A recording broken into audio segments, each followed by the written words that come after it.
सहनाववतु सहनौ भुनक्तु सह वीर्यङ्करवावहै तेजस्विनावधीतमस्तु मा विद्विषावहै। ओम शांति शांति शांतिः। यं प्रव्रजन्तमनुपेतमपेतकृत्यं द्वैपायनो विरहकातराजुहाव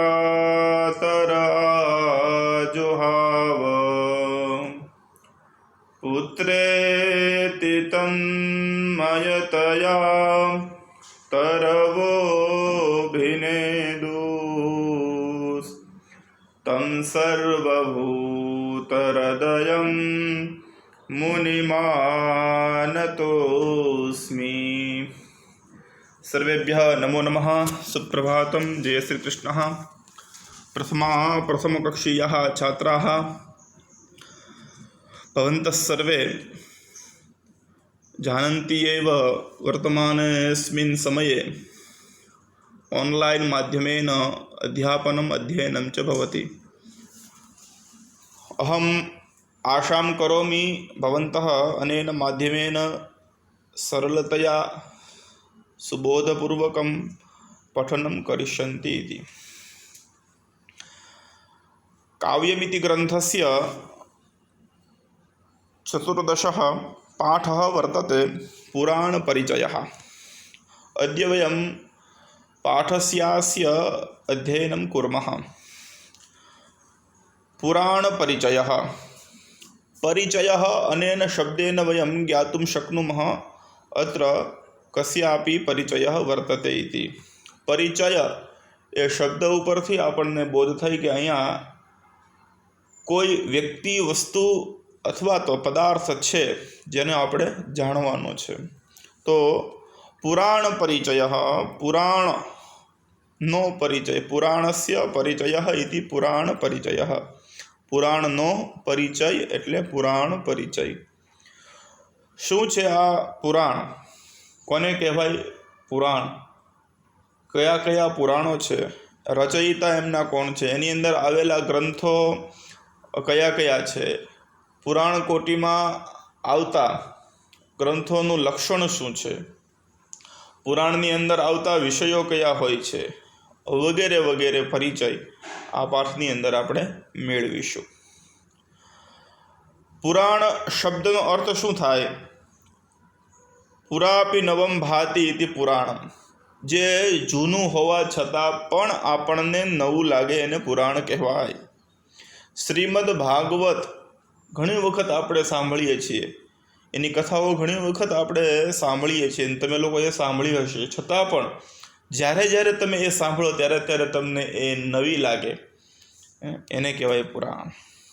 પ્રસ્તાવના।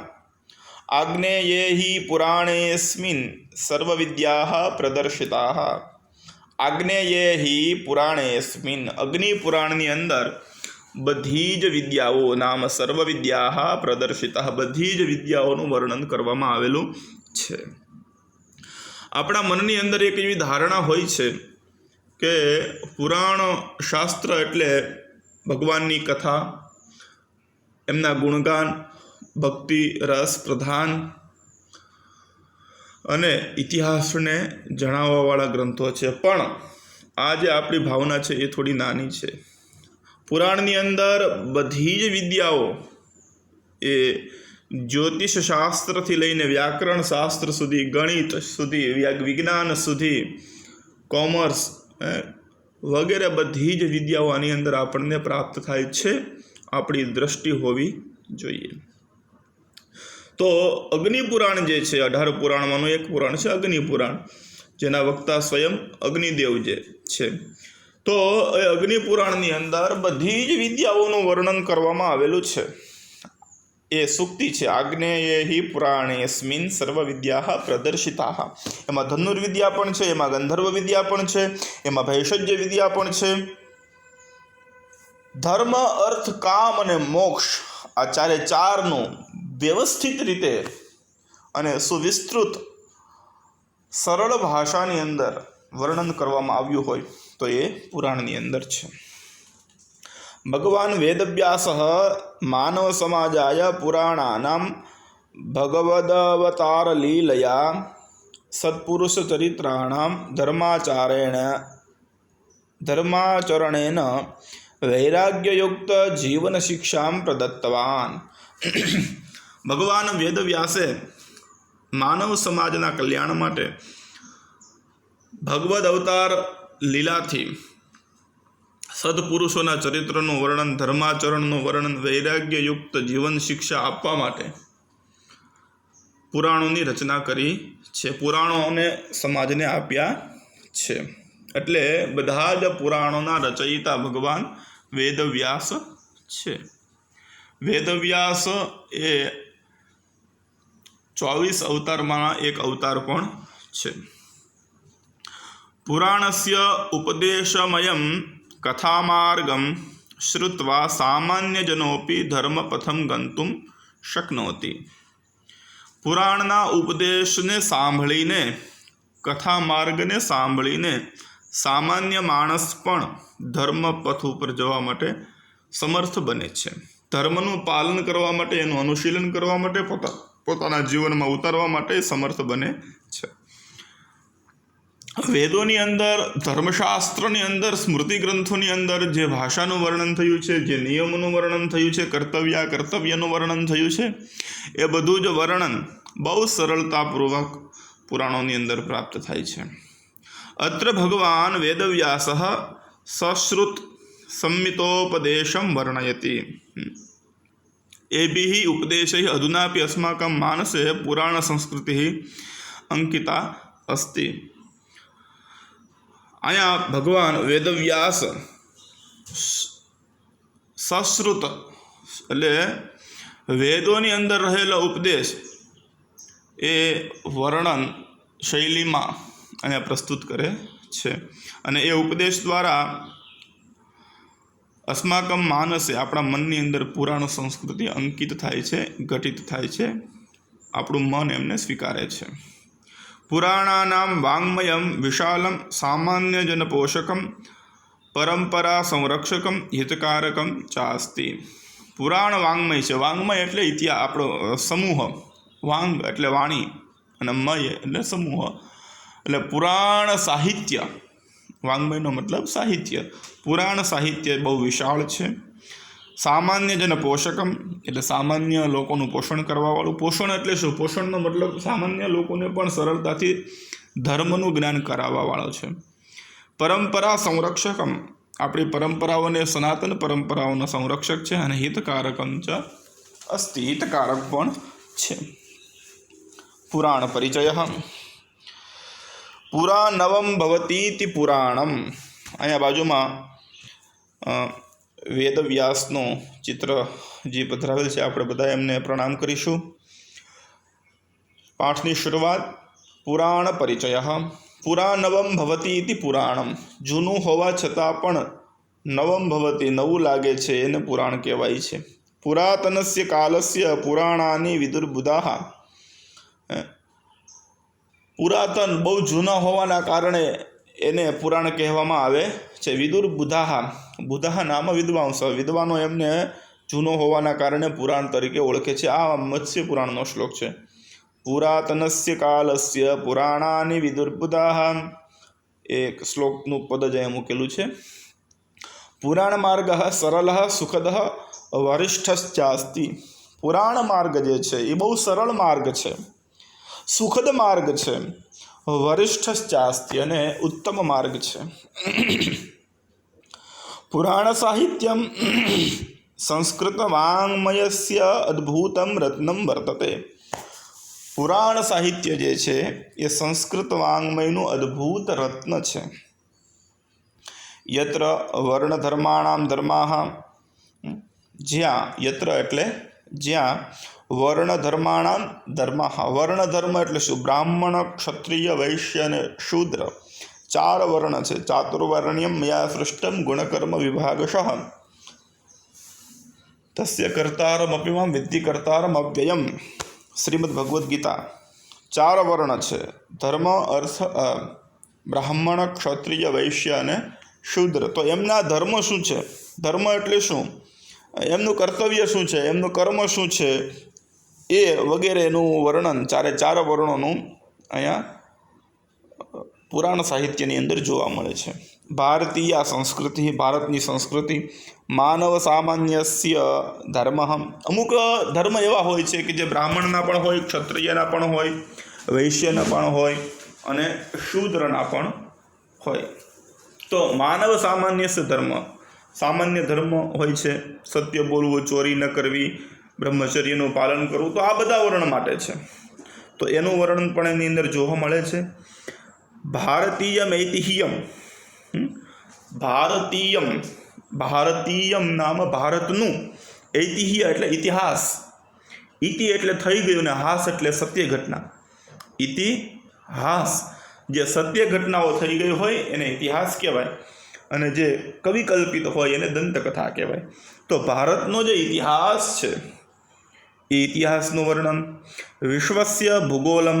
વિશ્વનું ભૂગોળનું વર્ણન ભાગવતજીની અંદર પંચમ સ્કંદની અંદર વર્ણવેલું છે. બ્રહ્માંડ કોશ, સાંખ્ય દર્શનમ. બ્રહ્માંડ કોશનું વર્ણન, સાંખ્ય દર્શનનું વર્ણન. યોગ દર્શનમ, યોગ દર્શનનું વર્ણન. જપ તપો નિયમોપવાસ વ્રત તીર્થાટનાદિકાનામ મહાત્મ્યમ. જપનું મહાત્મ્ય, મહાત્મ્ય એટલે એનું મહત્વ. જપનું મહત્વ, તપનું મહત્વ, નિયમનું મહત્વ, ઉપવાસનું મહત્વ, વ્રતનું મહત્વ, તીર્થાટનનું મહત્વ આની અંદર વર્ણવેલું છે. મહાત્મ્યમ અત્ર કલ્યાણકામીભિ અનુષ્ઠેયા. જેણે ખરેખર કલ્યાણકામીભિ એટલે કલ્યાણની કામના, કલ્યાણ એટલે સ્વશ્રેષમ શિવમ ભદ્રમ કલ્યાણમ મંગલમ શુભમ. પોતાનું શુભ થાય, પોતાનું સારું થાય એવી ભાવના જેને હોય એવા મનુષ્યોએ, એવી કામના જેને હોય એવા મનુષ્યોએ, એટલે કલ્યાણકામીભિ અનુષ્ઠેયા નિશ્રેયસાવાપ્તિ સાધકતમાઃ કર્મયોગ, જ્ઞાનયોગ, ભક્તિયોગાદિકાઃ મહતાં રાજવંશ્યાનાં ચરિત્રાણી. એટલે જેમણે કલ્યાણની ઈચ્છા હોય એમણે નિશ્રેયસવાપ્તિ સાધકતમાઃ. નિશ્રેયસ નામ મોક્ષ, મોક્ષની પ્રાપ્તિ કરાવવાવાળા કર્મયોગ, જ્ઞાનયોગ ને ભક્તિયોગવાળા રાજાઓના ચરિત્રો પણ એમણે વાંચવા જોઈએ. એટલે રાજાઓના ચરિત્ર વાંચનથી કલ્યાણ માર્ગ પ્રાપ્ત થશે. નિશ્રેયસની ઈચ્છાવાળા વ્યક્તિઓએ આમનું ચરિત્રનું અધ્યયન કરવું જોઈએ. ભુવો ભારાવતારાય ભગવતા નારાયણેન કૃતાઃ તે અવતારાઃ યંત્ર મંત્ર તંત્ર વિદ્યાઃ જ્યોતિષશાસ્ત્રમ પ્રભૃતયો નૈક વિદ્યાઃ વિષયાઃ પ્રકાશ્યન્તે. જેની અંદર ભગવાન દ્વારા યદા યદા હિ ધર્મસ્ય ગ્લાનિર્ભવતિ ભારત અભ્યુત્થાનામ ધર્મસ્ય તદાત્માનમ સૃજામ્યહમ. ભૂમિ ઉપર જ્યારે પાપનો, અધર્મનો ભાર વધી જાય ત્યારે એ ભારને હળવો કરવા માટે ભગવાન જ્યારે અવતાર લે છે ને એ અવતારનું વર્ણન, મંત્ર તંત્ર અને યંત્ર ત્રણેય વિદ્યાઓનું વર્ણન, જ્યોતિષશાસ્ત્રનું વર્ણન અને નૈક વિદ્યા વિષયા પ્રકાશંતે. ઘણા બધા વિષયો એની અંદર હોય છે. શમા? પુરાણમાં. પુરાણ કોને કહેવાય, એનું લક્ષણ શું છે? સર્ગશ્ચ પ્રતિસર્ગશ્ચ વંશો મન્વંતરાણિ ચ વંશાનુચરિતમ ચૈવ પુરાણમ પંચલક્ષણમ. ફરીવાર આ શ્લોક આપણે કરીશું અને બધાએ આ શ્લોક કંઠસ્થ કરવાનો છે. સર્ગશ્ચ પ્રતિસર્ગશ્ચ વંશો મન્વંતરાણિ ચ વંશાનુચરિતમ ચૈવ પુરાણમ પંચલક્ષણમ. સર્ગ, પ્રતિસર્ગ, વંશ, મન્વંતરાણી અને વંશાનુચરિત આ પુરાણના 5 લક્ષણ છે. મહાપુરાણનું પણ એક લક્ષણ છે, એ 10 લક્ષણયુક્ત છે. એ જ્યારે તમારે 10મા ધોરણની અંદર કાવ્યમાં આવશે એની અંદર આવશે. પુરાણ, મહાપુરાણ, ઉપપુરાણ, ઔપપુરાણ, ઉપપુરાણ, એ રીતે ઘણા બધા પુરાણો છે. તો આ 5 લક્ષણયુક્ત જે હોય એને પુરાણ કહેવાય. પુરાણેષુ પંચતત્વાનામ સમાવેશો અપેક્ષતે. ભાઈ પુરાણની અંદર આ 5 તત્વ તો હોવા જ જોઈએ, તો જ એને પુરાણ કહેવાય. તો એ 5 તત્વને વિસ્તૃત પાછા બતાવે છે. સર્ગ, સૃષ્ટિપત્તિ વર્ણનમ સર્ગ. આ બધા યાદ રાખવાનું છે. સર્ગ કોને કહેવાય? તો કે સૃષ્ટ્યુત્પત્તિ વર્ણનમ સર્ગ. સૃષ્ટિની ઉત્પત્તિ કઈ રીતે થઈ એનું વર્ણન જેમાં કરવામાં આવે છે એને સર્ગ કહેવાય. સર્ગ એટલે સર્જન. સર્ગ શબ્દનો મતલબ જ થાય છે સર્જન. પ્રતિસર્ગ, પ્રલયસ્ય સૃષ્ટેઃ પુનરુદ્ભવસ્ય ચ વર્ણનમ. હવે સર્ગ થઈ ગયો. સર્ગનો મતલબ શું થાય? સૃષ્ટિની ઉત્પત્તિનું વર્ણન. તો પ્રતિસર્ગનો મતલબ શું થાય? કે જેવી રીતે ઉત્પન્ન થઈ હતી એવી રીતે પાછો એનો લય થઈ જાય, પ્રલય થઈ જાય. એટલે પ્રલયનું વર્ણન, અને પછી પ્રલય થયા પછી પાછી કઈ રીતે ઉત્પન્ન થાય છે એનું વર્ણન, એને પ્રતિસર્ગ કહેવાય. તો પુરાણ કોને કહેવાય? સર્ગ એટલે સૃષ્ટિની ઉત્પત્તિનું વર્ણન હોવું જોઈએ એની અંદર. પ્રતિસર્ગ એટલે પ્રલયનું વર્ણન પણ એની અંદર હોવું જોઈએ. ત્રીજું લક્ષણ છે વંશઃ. દેવાનામ ઋષીણામ ચ વંશાવલ્યાઃ વર્ણનમ. દેવો અને ઋષિઓની વંશાવલીનું વર્ણન એની અંદર હોવું જોઈએ, અને એ વર્ણનને વંશ કહેવાય. તો જોઈએ છીએ આપણે પુરાણોની અંદર ઘણા બધા આ ઋષિના પુત્ર આ થઈ ગયા, આ ગોત્રની અંદર આમનો જન્મ થઈ ગયો, આ રાજાના દીકરા આ થયા, પછી આગળ જતા એ આ બન્યા, આ રીતે રાજ્ય કર્યું. તો એક પછી એક જે વંશ વર્ણન, આના પુત્ર આ, આનો પુત્ર આ, એ વંશ વર્ણન પુરાણની અંદર જોવા મળે છે. મન્વંતરાણી પ્રત્યેકમ મનોઃ કાલઃ તત્કાલ ઘટિતાનામ વૃત્તાનામ ચ વર્ણનમ. મનુ અંતરાણી ઇતિ મન્વંતરાણી.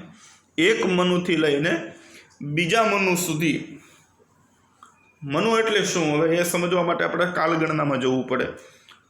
4 યુગ છે, આપણે જાણીએ છીએ બધા. તો એ 4 યુગ મળીને એક કલ્પ થાય, અને એ પ્રમાણે આખા મન્વંતરની ગણતરી થાય. કુલ 14 મન્વંતર છે. કેટલા છે? 14. એમાંનો અત્યારે જે મનુ ચાલે છે, મન્વંતર ચાલે છે, એ કયો ચાલે છે? વૈવસ્વત મન્વંતર. આપણે સંકલ્પની અંદર બોલીએ સપ્તમે વૈવસ્વત મન્વંતરે અષ્ટાવિંશતમે કલિયુગે, 28મું કલિયુગ ચાલે છે. તો એ ગણતરી બધી આપણે કોલેજમાં આવશું, શાસ્ત્રી કક્ષામાં આવશો ત્યારે તમને એ આવશે કાલગણના. તો એ મન્વંતર દરમિયાન જે પણ ઘટનાઓ થાય એ ઘટનાઓનું વૃત્તાંતનું વર્ણન. વંશાનુચરિતમ સૂર્ય ચંદ્રાદિ વંશજાનામ નૃપાણામ ઇતિવૃત્તાત્મકમ વર્ણનમ પંચલક્ષણમ ઇતિ સામાન્યો નિર્દેશ. જો હવે ત્રીજું લક્ષણ જે હતું વંશ, અને 5મું લક્ષણ છે વંશાનુચરિતમ. તો એમાં બંનેમાં ફરક શું છે? તો કે વંશ છે એમાં દેવો અને ઋષિઓની વંશાવળી આવશે, અને વંશાનુચરિતમ જે છે એમાં સૂર્યવંશ અને ચંદ્રવંશનો રાજાઓનું વર્ણન એની અંદર આવશે. તો આ 5 યુક્ત જે હોય એને પુરાણ કહેવાય છે. અષ્ટાદશ પુરાણાનામ શ્લોક સંખ્યા છે. આગળનો બિંદુ આપણો છે અષ્ટાદશ પુરાણાની. કુલ પુરાણ કેટલા છે?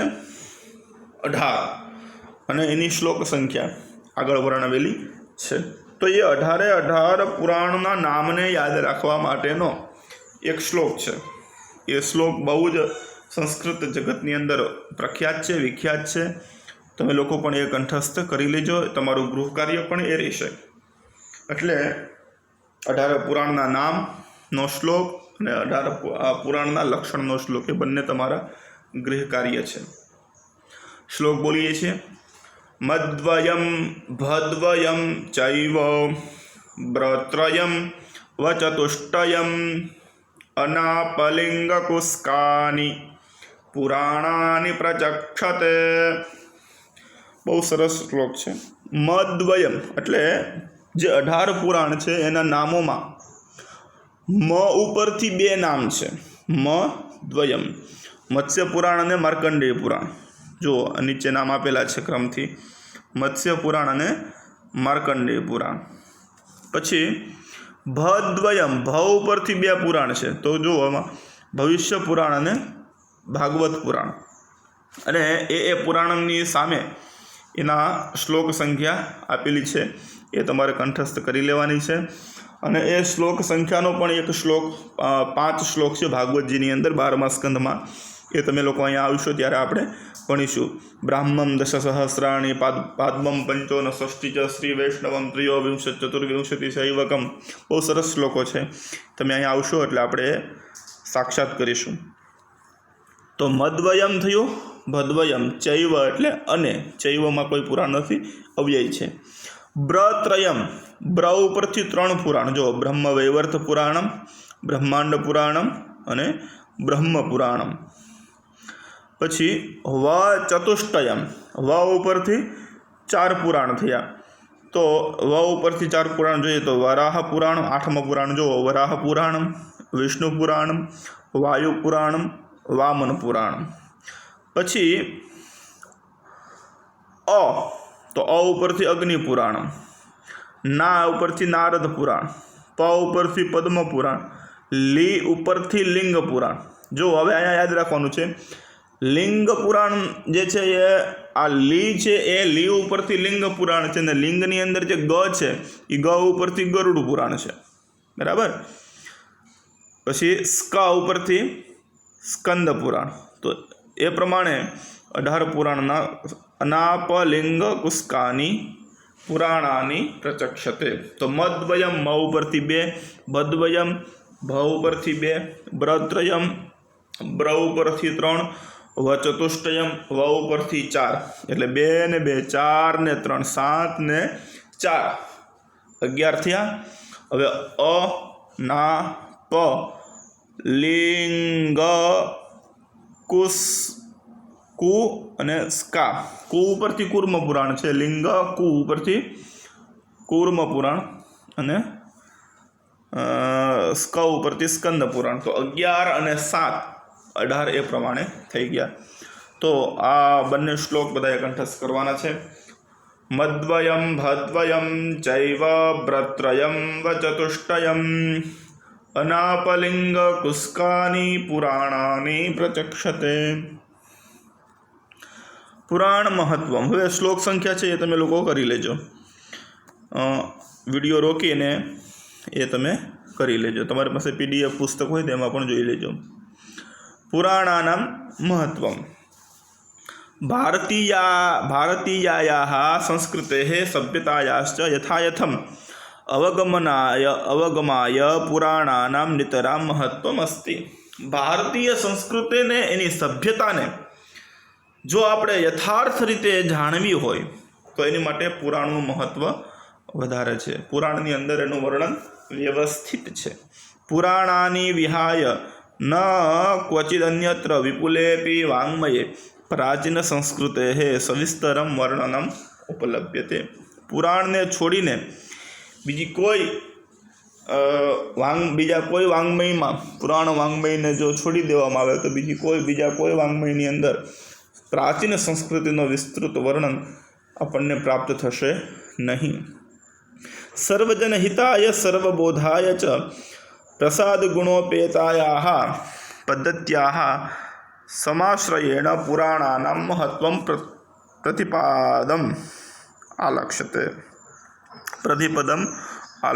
સર્વજન હિતાય, બધા જ લોકોના હિત માટે, સર્વબોધાય, બધાને સરળતાથી જ્ઞાન થઈ જાય એ માટે, પ્રસાદ ગુણોપેતાયા એટલે બહુ મધુર અને સરળ ભાષાની અંદર, સરળ પદ્ધતિથી એ સરળ પદ્ધતિનો આશ્રય લઈને પુરાણનું મહત્વ એ પ્રતિપદમ આલક્ષ્યતે. હરેક પુરાણની અંદર રહેલા શ્લોકોની અંદર રહેલા પાદ અને પાદની અંદર રહેલા પદ, હરેક પદની અંદર એનું મહત્વ આલક્ષ્યતે એટલે લક્ષિત થાય છે, આપણને દેખાય છે.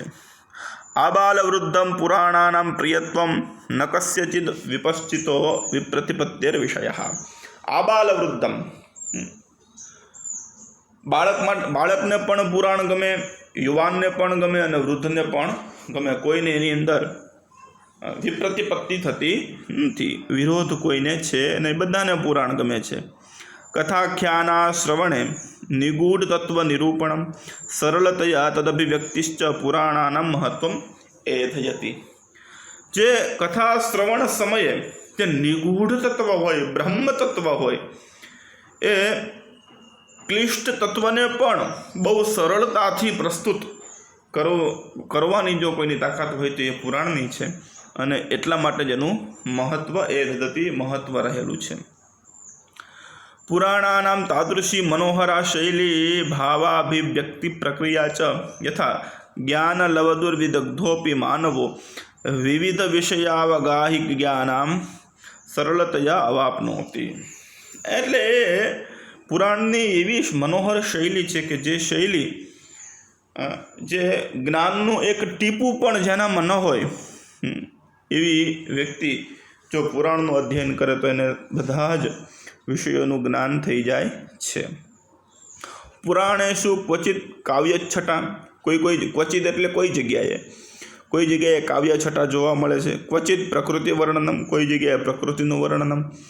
ક્વચિત ભાવોત્કર્ષ, કોઈ જગ્યાએ ભાવોનું વર્ણન, કરુણ ભાવ હોય, હર્ષ ભાવ હોય વગેરે ભાવોનું વર્ણન, ભક્તિ ભાવ હોય.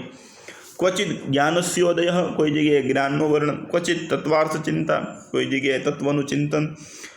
ક્વચિત કર્તવ્યોદ્બોધનમ, કોઈ કર્તવ્યોદ્બોધનમ નામ ધર્મોપદેશ, કોઈ જગ્યાએ ધર્મનો ઉપદેશ. ક્વચિત જ્ઞાન મીમાંસા, કોઈ જગ્યાએ મીમાંસા નામ ચર્ચા, કોઈ જગ્યાએ જ્ઞાનની ચર્ચા.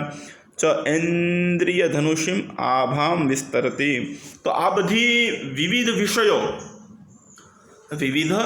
વિષયો આકાશની અંદર રહેલા ઇન્દ્રધનુષની અંદર વિવિધ રંગો જે રીતે ભાષિત થાય છે એ રીતે પુરાણની અંદર આ વિવિધ વિષયો એ ઇન્દ્રધનુષની જેમ પ્રાપ્ત થાય છે, દેખાય છે.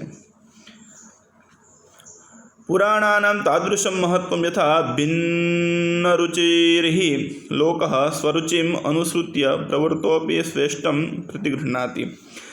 એટલે પુરાણનું મહત્વ એવું છે કે જેને જેવી રુચિ હોય એવા વિષય પુરાણમાંથી એને પ્રાપ્ત થઈ જાય છે અને પુરાણ ભણવા માટે એ પ્રવૃત્ત થાય છે. વિદુષે તત્વજ્ઞાન વિષય, કોઈ વિદ્વાન હોય તો એને તત્વજ્ઞાનનું વિષયમાંથી મળી જાય. બાલિશાય શૃંગાર રસરુચિરાણી આખ્યાનાની, કોઈ બાલિશ હોય તો એને શૃંગાર રસ પ્રિય વધારે આખ્યાન ગમતા હોય તો એ પણ એમાંથી મળી જાય. નીતિજ્ઞાય નીતિ તત્વાની, કોઈ નીતિજ્ઞ હોય તો એને નીતિના વાક્યો એમાંથી મળી જશે, નીતિના તત્વ એમાંથી મળશે. રાજ્ય કર્મ રાજકર્માણી, રાજા જો વાંચે તો એને રાજ્યના કર્મ શું છે, રાજાના કર્મ શું છે એ બધું એમાંથી પ્રાપ્ત થાય. રાજકર્માણી વ્યવહારેણે અર્થાગમ સાધનાની, કોઈ વ્યવહારિક પુરુષ વાંચે તો અર્થાગમ સાધન, ધનની પ્રાપ્તિ કઈ રીતે કરવી એના સાધનો એમાંથી મળી જશે. અધ્યાત્મ દૃશ્ય બ્રહ્મતત્વ મીમાંસા, કોઈ આધ્યાત્મિક વ્યક્તિ વાંચે તો એને બ્રહ્મતત્વની મીમાંસા એમાંથી પ્રાપ્ત થશે. મીમાંસા એટલે ચર્ચા. વનિતાભ્યો ભક્તિ માર્ગ, સ્ત્રીઓ માટેનો ભક્તિ માર્ગ. જિજ્ઞાસવે ભૂગોળ ઐતિહ્યાદિ સંબદ્ધા વિષયા યથાયથમ તચ્ચિત્તાવર્જકત્વમ પ્રવર્તન્તે. જિજ્ઞાસુ માટે ભૂગોળનું જ્ઞાન, ઇતિહાસનું જ્ઞાન વગેરે વગેરે બધા જ વિષયો એમાંથી યથાયથમ જેને જેવું જોઈએ એવું પુરાણમાંથી એને મળી જાય છે. વિશેષતયા પુરાણાનાં યોગદાનમ સમાજે મહત્વ પરિપૂર્ણમ અસ્તિ. વિશેષ રીતે પુરાણોનું યોગદાન સમાજની અંદર બહુ ઘણું છે. પાપ પુણ્યયો વ્યાખ્યા સરળતયા નિરૂપિતા વર્તતે. પાપ કોને કહેવાય અને પુણ્ય કોને કહેવાય એની સરળ વ્યાખ્યા પુરાણની અંદર આપી છે. એકેનૈવ શ્લોકેન અષ્ટાદશ પુરાણાનાં સારઃ વ્યાસવચનાદ દૃશ્યતે. એક જ શ્લોકની અંદર પાપ કોને કહેવાય અને પુણ્ય કોને કહેવાય એની વ્યાખ્યા 18 પુરાણનો સાર એ વ્યાસ વચનથી આપણને પ્રાપ્ત થાય છે. આ શ્લોક પણ આપણે આગળ જોઈ ગયા હતા, છતાં પણ આજે જોઈ લઈએ. અને આ શ્લોક પણ તમારે કંઠસ્થ કરવાનો છે. અષ્ટાદશ પુરાણેષુ વ્યાસસ્ય વચનદ્વયમ પરોપકારઃ પુણ્યાય પાપાય પરપીડનમ. બહુ સરસ શ્લોક છે. અષ્ટાદશ પુરાણેષુ વ્યાસસ્ય વચનદ્વયમ 18 પુરાણની અંદર વ્યાસના માત્ર ને માત્ર સારભૂત 2 જ વચન છે. વચન દ્વયમ 2 જ વચન છે. શું? પરોપકાર પુણ્યાય. કોઈની ઉપર તમે પરોપકાર કરો તો પુણ્ય તમારે કમાવવું હોય તો પરોપકાર કરો, અને પાપ કમાવવું હોય તો પરપીડન, બીજાને હેરાન કરો. તો પરોપકાર પરપીડન. પરોપકાર પુણ્ય માટે છે અને પરપીડન એ પાપ માટે છે. તો પાપ અને પુણ્યની આ પ્રમાણની વ્યાખ્યા છે. અષ્ટાદશ પુરાણેષુ વ્યાસસ્ય વચનદ્વયમ પરોપકાર પુણ્યાય પાપાય પરપીડનમ. અહીંયા આપણો આ પાઠ પૂર્ણ થાય છે. તમને બધાને આ પાઠ ગમ્યો હશે. લાઈક અને સબસ્ક્રાઈબ તો કરશો જ. શબ્દાર્થ છે એ શબ્દાર્થ જોઈએ. બુધાહ પંડિતાહ, ઐતિહ્યમ એટલે ઇતિહાસ, નિશ્રેયસમ એટલે કલ્યાણમ, મંગલમ શુભમ વગેરે. એધયતિ એટલે વર્ધયતિ વધારે છે. કાવ્યચ્છટા એટલે કાવ્યની શોભા. બાલિશઃ નામ મૂર્ખઃ.